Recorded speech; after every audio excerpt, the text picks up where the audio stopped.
Oi, galerinha do quinto ano, estamos aqui outra vez, né? Espero que vocês estejam bem.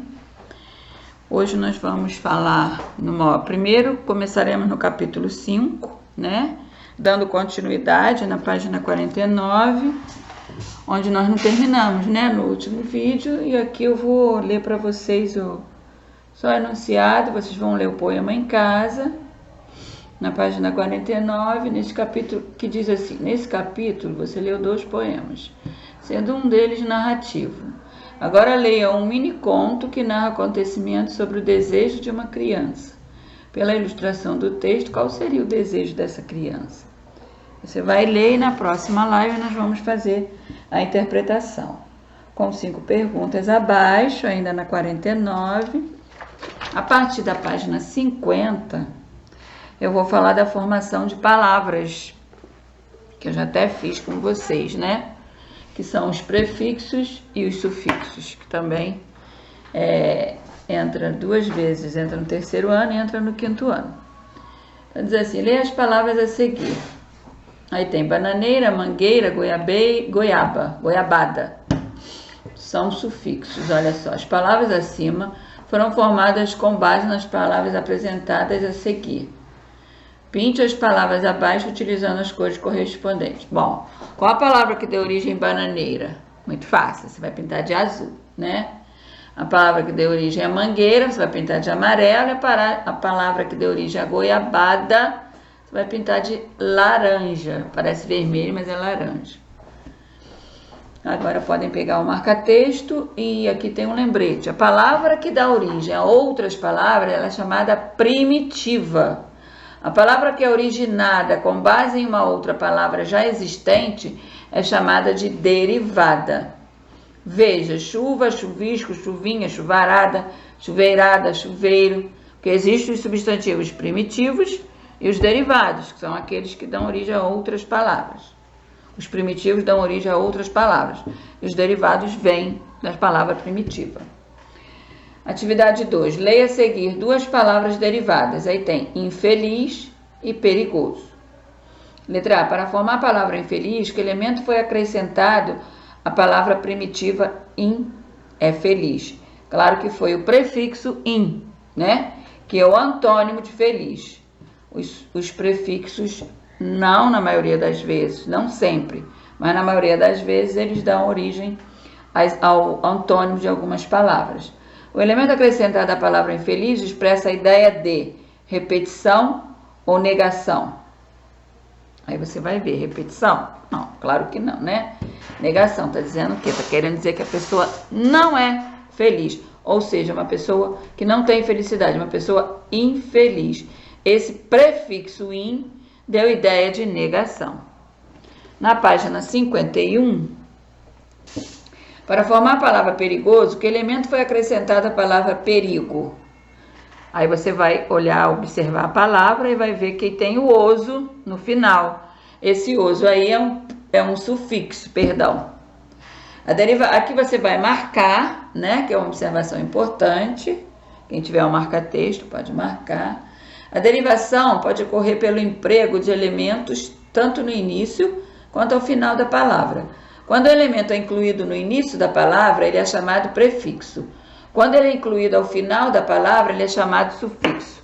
Então, lembrando, início da palavra, prefixo. Final da palavra, sufixo.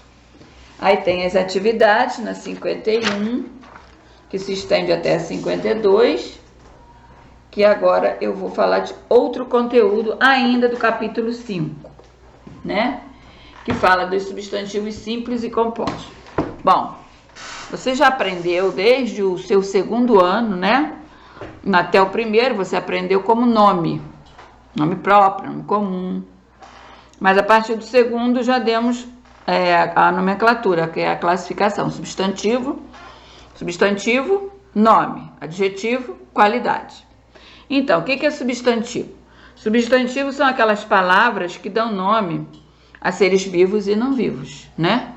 Então, agora vamos falar dos simples, aqueles que são compostos de uma única palavra, lembrando que há substantivos compostos que também são formados de uma só palavra, sendo que são duas numa só. Vou dar o exemplo. Quando possui mais de uma palavra ou um termo, ele é composto. Por exemplo, vou dar o exemplo, aguardente, né? Pernalta, são substantivos compostos que não têm hífen. Geralmente os compostos, eles têm hífen, que é aquele tracinho, né? Separando uma palavra da outra. Com hífen, deixa eu dar o exemplo. Guarda-chuva, guarda-roupa, né? Arco-íris, quebra-cabeça, esses têm hífen. Mas existem aqueles compostos que não têm o hífen, tipo pernalta, aguardente, girassol, boquiaberta, passatempo, né? Nem todos, floricultura. Então, quando há a junção de duas palavras sem o hífen, também pode acontecer um substantivo composto. Não esqueçam disso. E os simples são aqueles tipo bola, casa, mesa, menina, mural, não é lâmpada, esses são os simples, né? Então, relembrando, simples são formados por apenas uma palavra. E o composto são aqueles que podem ser formados por duas palavras, acompanhados de hífen ou não, né? Ele pode ser composto de duas palavras sem o hífen, como eu dei alguns exemplos, tipo girassol, aguardente. E existem aqueles que são bem explícitos, que têm o hífen, né? Que você vai ver logo que são compostos, tipo arco-íris, guarda-chuva, né? E por aí vai. Agora, lendo aqui no seu módulo, eu vou falar um pouquinho sobre esses substantivos. Substantivo simples e composto. Já deu para dar uma ideia do que é o simples e do que é o composto. Aí tem duas imagens, né? Tem o porco e tem o porco espinho, composto com hífen, né? Bom, letra A. Qual desses substantivos é formado por apenas uma palavra? Muito fácil. Porco, né? Letra B. Qual é formado por duas palavras? Porco, hífen, espinho. Aí tem um lembretezinho para você completar. Substantivos simples são formados por apenas uma palavra. Acabei de falar. Já os substantivos compostos, eles são formados por duas ou mais palavras, ligadas ou não por hífen. Então, você vai completar as lacunas dessa maneira que eu falei. Ó, substantivos simples são formados por apenas uma palavra, a primeira lacuna, palavra. Já os substantivos compostos são formados por duas ou mais palavras, no plural, ligadas ou não por hífen. O que é o hífen? São aqueles tracinhos que colocamos em alguns substantivos compostos. Abaixo, veja como são classificados os substantivos porco e porco-espinho. Aí tem porco, substantivo simples, porco-espinho, substantivo composto. Veja a seguir como alguns substantivos compostos são formados. Substantivo, peixe. Espada, substantivo também. Aí fica substantivo composto. São dois substantivos, né? Compondo um só, acrescentando o hífen. Aqui, verbo, paraquedas, verbo substantivo. Paraquedas não há hífen na palavra paraquedas. É um substantivo composto de duas palavras sem o hífen. Aqui, onça pintada, tem o adjetivo e tem o substantivo, que aí vai automaticamente formar um substantivo composto com o hífen. Segunda-feira, segunda é um numeral e feira é um substantivo. Aí forma segunda-feira, que é um substantivo composto também com hífen. Na página 53, vocês têm atividades. Vocês vão fazer a número 1, a número 2. Você vai analisar cada frase, né? E vai ver SS para substantivo simples, as palavras em negrito, quer dizer, aquelas que são escritas bem pretinhas, né, em negrito. E você vai ver, se for simples, SS. Se for substantivo composto, SC. Aqui na 53 tem a dica para você consultar sempre o seu dicionário, se você verificar se a palavra tem ou não hífen, se você tiver alguma dúvida, ou até na sua internet, o Google, né? Aí aqui na 53 você vai ver os desenhos e escrever o nome de cada desenho. Lembrando que a palavra girassol ela não tem hífen, mas é um substantivo composto. Não esqueçam disso. 54 é produção de texto, que vai posteriormente, né? Aqui na 56 e 57 é o resumo do capítulo, que nós vamos fazer a leitura na nossa próxima live, né? 56 e 57 é aquele resumo, né? E aqui entramos no capítulo 6, culturas singulares em um Brasil plural, quer dizer, aqui podemos fazer a leitura de imagem, aí na nossa live faremos a leitura, né? Aqui por enquanto só a leitura da imagem, nós vamos fazer na nossa live, comentar sobre essa imagem. E o capítulo começa, como sempre, com o início de conversa, que é um texto falando sobre os índios, como vivem os índios hoje. 60, 61, até a 62 é o texto. A 63 você tem a interpretação do texto. 64 também. Aqui tem uma curiosidade, a mudança na vida dos indígenas. Faremos essa leitura na live. Aqui também povos indígenas isolados e de recente contato. E na 66, como eu já fiz um outro vídeo bem no início, eu vou falar um pouquinho desses tempos verbais, né? Eu falei sobre os 3 modos, que é o indicativo, o subjuntivo, o imperativo, falei das formas nominais, particípio, infinitivo e gerúndio. E agora aqui fala dos pretéritos, né? Que são 3 pretéritos, na verdade. Mas aqui só fala do pretérito perfeito e o pretérito imperfeito. Vou ler só esse textinho aqui de cima para você ter uma ideia. Assim: pretérito perfeito e pretérito imperfeito. Você já estudou que o verbo pode se apresentar nos modos indicativo, subjuntivo ou imperativo? Já mostrei os 3 modos, mas estamos fixando, na verdade, o indicativo. Ainda vamos entrar subjuntivo. De acordo com o que se pretende comunicar. Estudou também que os 3 tempos básicos do verbo são o presente, o passado e o futuro, que vem lá do seu primeiro ano, né? Baseado no presente, passado e futuro, é que você vai, com o tempo, você vai aprendendo que existem 6 tempos no indicativo, 3 tempos no subjuntivo e 2 no imperativo, aquele que dá ordem, né? Então, aqui tem a interpretação da cena 1 e cena 2, você vai observar as 2 cenas e vai interpretar na 66. Na 67, te mostra o tempo presente, vou ler aqui em cima para você poder marcar, né?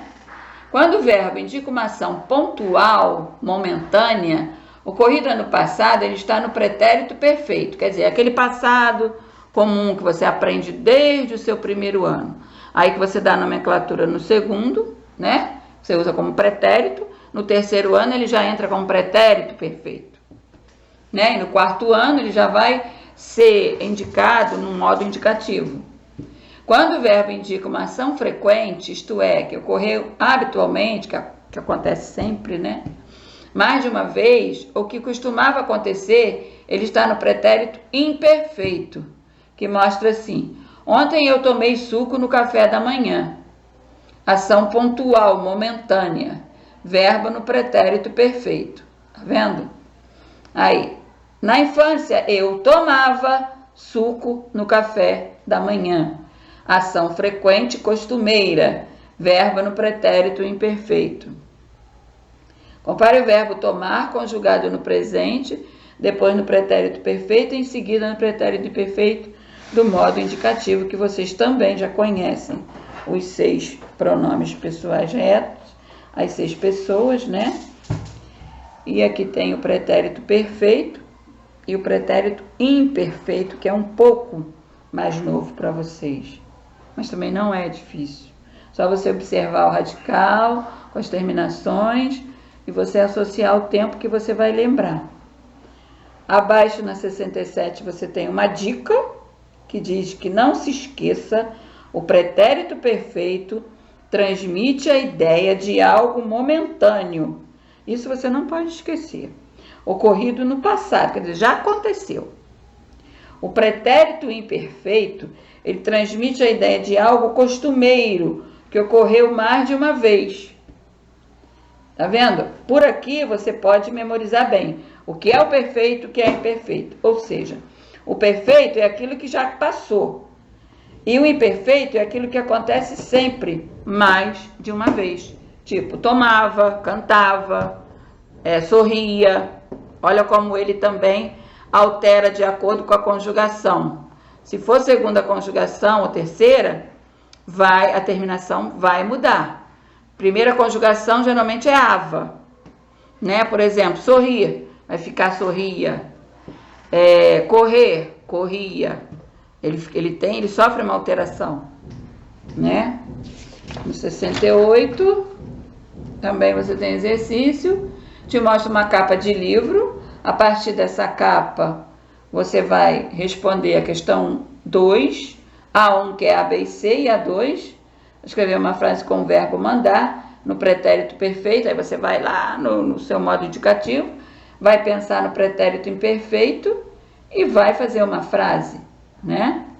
Que diz assim: eu mandei, tu mandaste, ele mandou, nós mandamos, vós mandasteis, eles mandaram.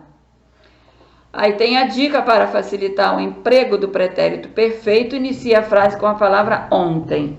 Ontem eu mandei. Entendeu? Aí você faz assim que você não vai errar. Na página 69, também tem atividades. Tem a tirinha com a interpretação, né? Aí tem 2 dicas aqui. A primeira dica: atente para a concordância entre os verbos e as palavras vovós e nós. Sempre a concordância verbal é muito importante. Segunda dica: atenção para a concordância entre o verbo e a palavra nós. Claro, se é nós a primeira do plural, o verbo também vai ter que ir para o plural. Na página 70, continuação das atividades. Tem atividade 4 e atividade 5. Aqui na 5 manda você se juntar a um colega, mas não há necessidade. Você vai pegar o jornal e vai tentar achar uma frase no pretérito perfeito e uma com o verbo no pretérito imperfeito. Você vai achar uma frase no passado, como aquele passado, né? Ou colocando ontem na frente, e vai colar aqui. E no pretérito imperfeito, no retângulo de baixo, né? Mas aqui, nesse caso, não vai precisar de colega, porque você pode fazer na tranquilidade da sua casa. Na página 71, você tem o início de conversa, que tem uma brincadeira, né? Na 71, faremos a leitura na nossa live. Na 72 é a continuidade da continuidade à brincadeira, né? Como ela é feita. Na 73 temos a interpretação oral, que são aquelas perguntas só para você falar. Também tem um destaque aqui, ó, vivendo valores. Ao divulgar e preservar as brincadeiras de origem africana, estamos valorizando essa cultura, né? Aí tem 5 perguntas, de acordo com o texto que você leu, na 73. A 74, dando continuidade, 6, 7 e 8.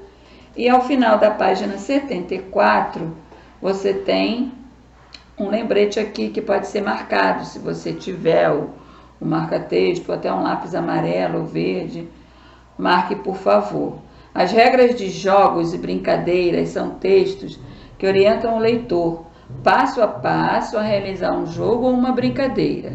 Nesses textos podem ser apresentados o objetivo, a origem, os materiais necessários, a quantidade de participantes, as etapas, entre outros, só para lembrar, tá bom?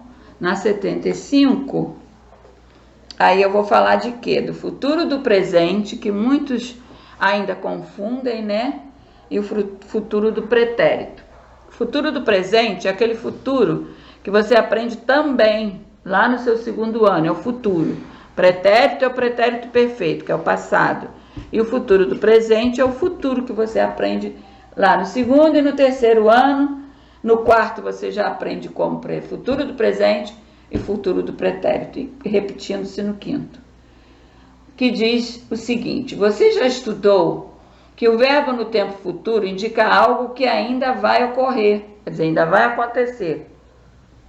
Assim como no pretérito, também existe mais de uma maneira de expressar um fato no futuro. É isso o que vai estudar agora. E tem um diálogo aqui, né? Observe a cena abaixo. O menino está assistindo a TV. Aliás, não é diálogo, perdão. Eu iria para a praia se fizesse sol. É que o homem, a mulher na TV está fazendo um serviço de meteorologia e está dizendo para ele na TV, ele está vendo pela TV, choverá durante o fim de semana no litoral. Aí a menina, é uma menina com controle remoto, diz assim, eu iria para a praia se fizesse sol. Bom, eu iria, né? Choverá. Iria é o futuro do pretérito e choverá é o futuro do presente. Já dei a dica para você responder embaixo. Aí tem duas perguntas e aqui embaixo tem um lembrete que você vai poder marcar. Tanto a forma verbal choverá quanto a forma verbal iria estão no futuro, sendo que, porém, a forma verbal iria depende de outra ação para ocorrer. Então, lembrando que quando o verbo indica uma ação que certamente ocorrerá no futuro, ele está no futuro do presente, quer dizer, ainda vai acontecer. Mas quando o verbo indica algo que só aconteceria em um tempo futuro, como uma condição, ele está no futuro do pretérito. Tá vendo? Eu iria para a praia se fizesse sol. Choverá durante o fim de semana no litoral. Deu para entender, né? Ele depende de outra ação, outro verbo. Na página 76,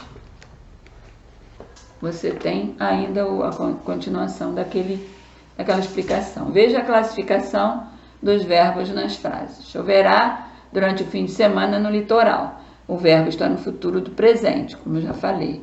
Eu iria para a praia se fizesse sol. Verbo no futuro do presente. Bom, do pretérito. Eu posso lembrar que você ainda não estudou o subjuntivo bem assim a fundo, né? Que a gente ainda vai entrar. Bom, se o verbo está aqui, é o fizesse. Ele está auxiliando o iria.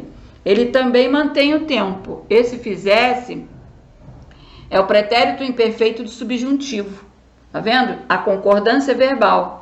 Então, esse eu iria está combinando com o fizesse, que também é um pretérito imperfeito, só que de outro modo. O iria é indicativo e o fizesse é subjuntivo. O subjuntivo é composto de 3 tempos só: presente, pretérito imperfeito e futuro. Então, compare o verbo tomar conjugado no presente e depois no futuro do presente, e em seguida no futuro do pretérito do modo indicativo. Aí você tem no presente, que você já sabe, no futuro do presente e no futuro do pretérito. Futuro do presente, eu tomarei. Futuro do pretérito, eu tomaria. Consequentemente, vai depender de outro verbo, de outra ação, né? O futuro do pretérito. Futuro do presente composto. Você sabia que usa muito o futuro do presente e nem percebe? É porque esse tempo é mais utilizado em sua forma composta. A forma composta do futuro do presente é uma locução verbal. Veja, choverá no fim de semana, verbo no futuro do presente. Vai chover no fim de semana, que é a locução verbal no futuro do presente. Quer dizer, choverá, vai chover. Isso é a locução verbal, né? Composto de 2 verbos, no caso. A 77, tem um lembrete aqui, que vocês podem também marcar. As terminações ran e rão. Eu falo isso desde o 3º ano.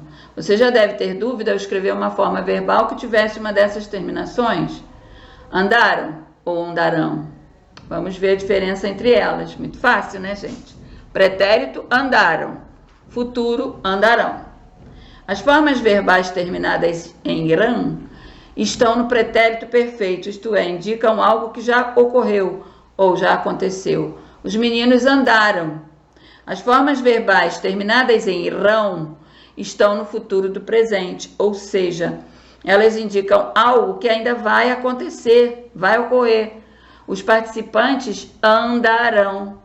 Leia em voz alta os exemplos abaixo e note a diferença de pronúncia das palavras em destaque. Aí tem duas frases. Os alunos falaram com o diretor. Verbo no passado, ou pretérito perfeito. Os alunos falarão com o diretor. O verbo no futuro, ou no futuro do presente. Ok? Aí aqui tem as atividades baseadas nessa explicação aqui, que vocês vão fazer da 77, 78 também, ó, são atividades, atividade 2, atividade 3. Aqui tá sugerindo uma brincadeira, se você quiser, você pega no seu material complementar e pode fazer a brincadeira lá na sua casa. Aqui diz assim, ó, locução verbal são dois verbos que equivalem a um. Um auxilia o outro, dando sentido a um só. Na página 80, você tem uma nova leitura, você vai interpretar essa imagem aqui e vai responder oralmente na nossa live, claro. Vai observar a legenda, né? Terras indígenas, campo ou cidade. Aqui entra a parte de produção de texto, que vai seguir para casa também. Aqui é aquele resumo que eu falei na 83 e na 83, só na 83, que tem um resumo do conteúdo do capítulo. Aqui você começa a parte de revisão. Aqui é a revisão de conteúdo, de tudo que você deu nos capítulos, né? Aqui no caso do capítulo 6. Aí aqui está mandando você se juntar a um colega e preencher. Remetente, você já sabe que é quem manda a carta, o seu endereço. Aqui vai o nome da pessoa que você quer enviar a carta, né? O endereço dela, o CEP, e lá no correio você vai colocar o seu selo. Na 87, tem a imagem que fala sério, a chuva atrapalhou nossa pelada. Vamos nessa, outro dia a gente joga. Fechado. Fabinho, não esquece a pelota. Aí você vai escrever o significado de cada gíria utilizada pelos personagens da cena. O que quer dizer? Fala sério. O que quer dizer fala sério, gente? Puxa vida, que pena, né? Pelada, geralmente não é pelada, é um jogo, né? O nome que se dá ao jogo. Vamos nessa, ou seja, vamos embora, vamos para casa. Fechado, combinado, ok, de acordo. Pelota é bola, viu? Para quem não sabe. Na letra B, você vai assinalar o tipo de linguagem que predomina na conversa desses personagens. Se é a formal, que é aquela que a gente sempre fala, com todo cuidado, sabendo dentro daquele contexto da pessoa que você vai falar. E a informal é aquela mais contraída, né? Você fica mais à vontade, que vocês já sabem também. Aí você vai dizer se é formal ou se é informal. Tá bem fácil. Na letra C, da página 87, está perguntando se o uso de gírias está adequado à situação de comunicação. Sim ou não e por quê? Na nossa live eu explicarei o porquê, se é sim ou não. Na página 88, também exercício 3 e 4. Você vai ler e responder as perguntas. Aqui você vai observar a capa do livro para responder a letra A e a letra B. Na 89, o exercício 5, o exercício 6, todos de revisão. Aqui já entra a parte de substantivos simples e compostos. Você vai ver o quadro e vai formar alguns substantivos. E tem uma dica aqui para você, ó. Todos os substantivos compostos dessa atividade apresentam hífen. Leiam isso aqui para você ficar bem ligado. Todos têm hífen, ok? Aqui tem um texto, que é um poema, na praia. Você vai ler o poema e vai seguir os comandos, né? 89 do que você vai fazer. Na 90 você tem a atividade 7, que tem a tirinha também de interpretação. Esse livro é muito bom, que ele tem bastante interpretação, né? Para você ficar bem craque. Então, tem da letra A até a letra D, interpretação dessa tirinha. Na 91, terminamos. Então, nós paramos na 90, terminamos o nosso módulo 2, falei um pouquinho no capítulo 5 e também Fechei com o capítulo 6. Futuramente faremos uma boa revisão, tá bom? Se vocês tiverem dúvida, é hora de tirar na revisão. Também faremos a correção bem posteriormente, para dar tempo de vocês realizarem as atividades numa live, ok? Fazendo a leitura dos textos, interpretando direitinho, tirando dúvidas. Espero que vocês tenham entendido. E qualquer dúvida é só falar. Com certeza faremos revisão. Também fixação, tá bom? Espero que vocês se cuidem, fiquem em casa e até a próxima. Um beijo.